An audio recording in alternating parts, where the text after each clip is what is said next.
नमो बुद्धाय, जय भीम। मित्रों, आज हम आपको लेकर चलेंगे एक ऐसी भावुक और चौंकाने वाली कथा की ओर। ये कथा है उस नारी की जिसे इतिहास में अक्सर भुला दिया गया। वो थी राजकुमारी यशोधरा, बुद्ध की धर्मपत्नी, राहुल की माता और अंततः बुद्ध धम्म की महान भिक्षुनी। आज हम जानेंगे यशोधरा का अंतिम समय कैसा था, उनके निर्माण के समय बुद्ध कहाँ थे, बुद्ध उनकी अंत्येष्टि में क्यों नहीं गए, क्या दीक्षा के बाद यशोधरा और बुद्ध का कोई व्यक्तिगत संबंध बचा था, और यशोधरा का निर्माण किस आयु में हुआ और उस समय राहुल कहाँ थे। आइए शुरू करते हैं यह अद्भुत और मार्मिक यात्रा। यशोधरा का प्रारंभिक जीवन और विवाह। यशोधरा कपिलवस्तु की राजकुमारी थी। उनका जन्म एक समृद्ध और विद्वान परिवार में हुआ था। 16 वर्ष की आयु में उनकी शादी शाक्य कुल के राजकुमार सिद्धार्थ गौतम से हुई थी। ये विवाह प्रेम और अनुराग से भरा था, लेकिन विवाह के कुछ ही वर्षों के बाद सिद्धार्थ ने वैराग्य का मार्ग अपनाया। 29 वर्ष की उम्र में यशोधरा और छोटे पुत्र राहुल को छोड़कर वे संन्यास लेने निकल पड़े। यशोधरा ने इस विरह को सहा, परंतु क्रोध या शिकायत से नहीं, बल्कि धैर्य और करुणा से। यशोधरा का धम्म की ओर झुकाव।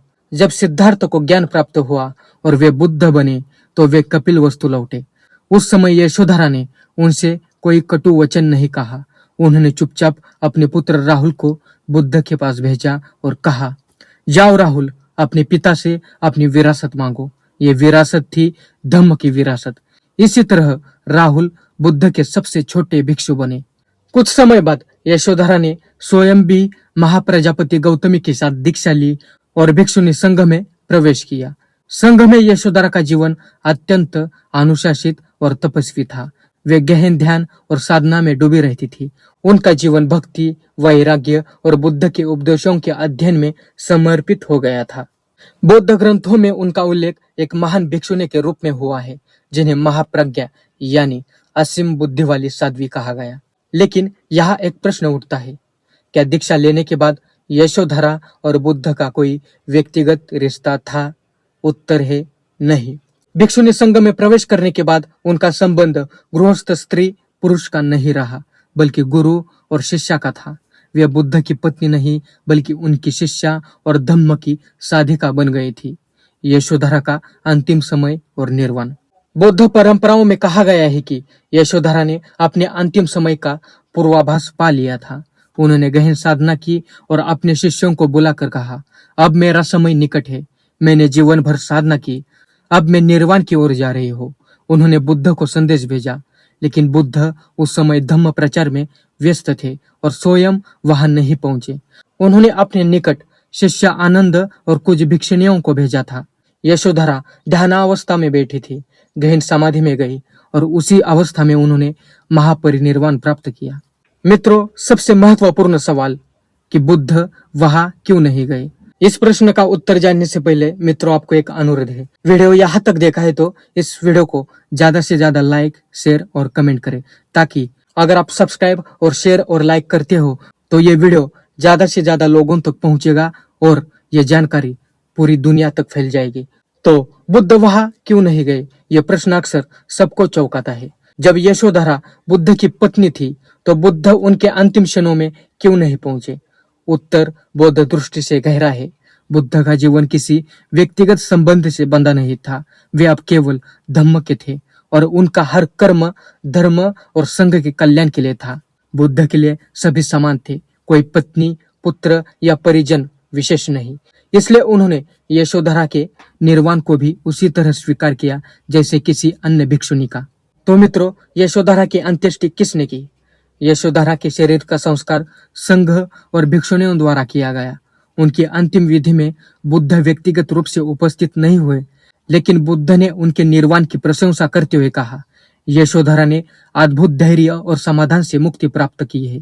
वह भी अब उसी शांति को प्राप्त कर चुकी है जो मैंने पाई है। बौद्ध परंपराओं में माना जाता है कि यशोधरा लगभग 78 वर्ष की आयु में निर्वाण को प्राप्त हुई। उस समय बुद्ध की आयु लगभग 79 वर्ष की थी।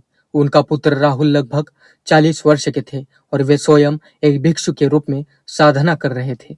राहुल उस समय संगम में सक्रिय थे और संभवतः अपनी माता के अंतिम संस्कार में उपस्थित रहे। दीक्षा लेने के बाद यशोधरा हमेशा भिक्षुणी संघ के साथ रहती थी। वे बुद्ध के साथ राजमहल की तरह नहीं रहती थी। उनका जीवन संघ और ध्यान में बीतता था।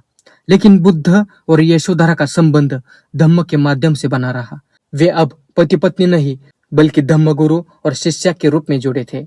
मित्रों, यशोधरा का जीवन हमें सिखाता है कि त्याग केवल पुरुष का नहीं, स्त्री का भी उतना ही गहरा हो सकता है। उन्होंने बुद्ध के जाने के बाद कभी शिकायत नहीं की। उन्होंने अपने पुत्र को भी उसी मार्ग पर भेजा और अंततः स्वयं उसी मुक्ति की ओर चली जिसकी ओर बुद्ध गए थे। उनकी मृत्यु के समय बुद्ध भले ही शारीरिक रूप से साथ न थे, लेकिन धम्म के प्रकाश में वे सदा एक ही राह पर थे।